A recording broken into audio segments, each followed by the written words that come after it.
수업 시작하겠습니다. 자, 오늘의 질병 5개. 자, 이 중에서 바이러스, 당연히 신종, 인플루엔자, 메르스 바이러스 맞습니다. 에볼라 바이러스, 자, 말라리아는 원충입니다. 자, 많이 헷갈려 하시는 게 이거더라고요. 중증 열성 혈소판 감소 증후군 하면 세균 아닐까요? 아니요, 바이러스입니다. 바이러스. 그러니까 얘는 조금 따로 특별히 외워두시는 게 좋고, 자, 신종 인플루엔자 같은 거는 한때 우리나라를 공포에 떨게 했었던, 그래서 신종 인플루엔자 걸리면 죽을 확률이 되게 높대, 이렇게 얘기를 하는데, 우리 저번 시간에 배웠던 그냥 인플루엔자, 독감보다 조금 높다는 거예요. 조금 높고, 그 다음에 그 사람에서 사람으로 옮기는 그것도 역시 조금 높다. 한 1.6배인가 높다. 이렇게 얘기하는데, 왜 무서우냐면 노인뿐보다는 젊은 사람한테 많이 걸리는 거예요. 그럼 젊은 사람한테 많이 걸려서 그 사람이 죽었어. 그럼 이제 국가적인 차원에서도 경제적으로 좀 손실을 보게 된다는 거죠. 그래서 조금 위험하다라고 얘기하는 거고요. 이것도 책 보고 확인해 보겠습니다. 자, 메르스 같은 경우에는 이거는 이제 그 중동 지역의 낙타는 낙타인데 단봉 낙타입니다. 단봉. 혹이 하나가 있는 단봉 낙타.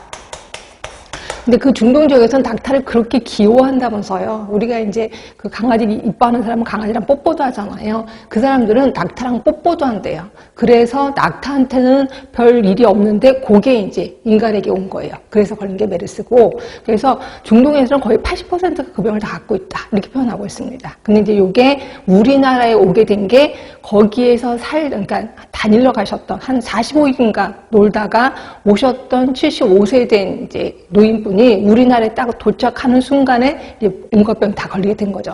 근데 이게 문제는 이분이 병원에 가셨단 말이에요. 병원에서 응급실에 가셨는데 거기에 응급실에 있는 모든 사람한테 다 걸리게 된 거고, 그리고 또 입원실에 또 가면은 또 누가 아는 사람이 병원에 입원했대. 그럼 뭐예요? 병문 안 가잖아요. 그래서 또 걸리게 되는 거죠. 결국 메르스 같은 경우는 병원 원내의 감염이 원인이 돼서 지역사회까지 퍼졌다라고 보시면 될 것 같아요. 그 다음에 이제 에볼라 바이러스 같은 경우가 이제 대표적인 이제 박쥐입니다. 이제 박쥐가 이제 이 바이러스를 갖고 있는데, 박쥐에게 갖고 있는 바이러스를 이제 영장류, 대표적인 이제 원숭이한테 가게 된 거죠.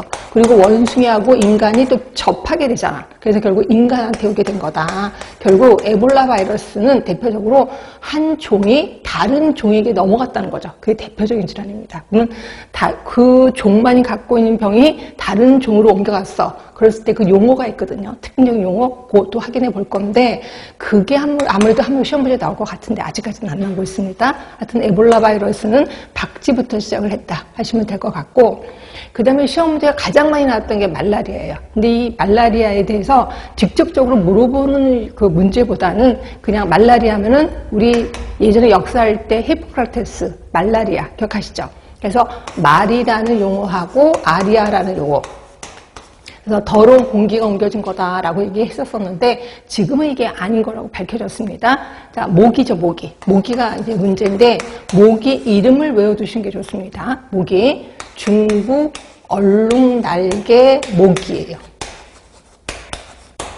중국 얼룩날개 모기. 얼룩날개 모기입니다. 외워두시는 게 좋습니다. 그래서 말라리아 자체 용어는 시험지에 엄청 많이 나왔고, 이거에 대해서 물어보는 게 모기 이름도 그 모기를 물어보는 그런 문제도 당연히 나왔겠죠.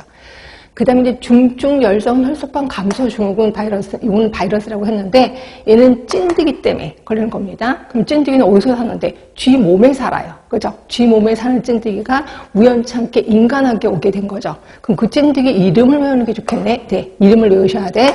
작은 소참 찐드기예요. 얘를 외워주시는 게 좋겠다. 얘는 침률이 되게 높은 거 아시죠? 왜냐면 이 병에 걸리면 혈소판이 감소되잖아요. 결국 이게 가장 안 좋은 부작용이 장기 부전증, 다발성 장기 부전증, 장기가 아예 작동을 안 하는 거죠. 그리고 이것 때문에 돌아가시는 경우가 굉장히 높다. 그러니까 일명 살인 찐드기라고 얘기도 들어보셨을 겁니다. 예, 그걸 얘기하고 있습니다. 자, 일단 시험 문제는 좀 나올 만한 것들이 꽤나 좀 많이 있으니까 좀 신경 써주신 게 좋은데, 책은 123쪽.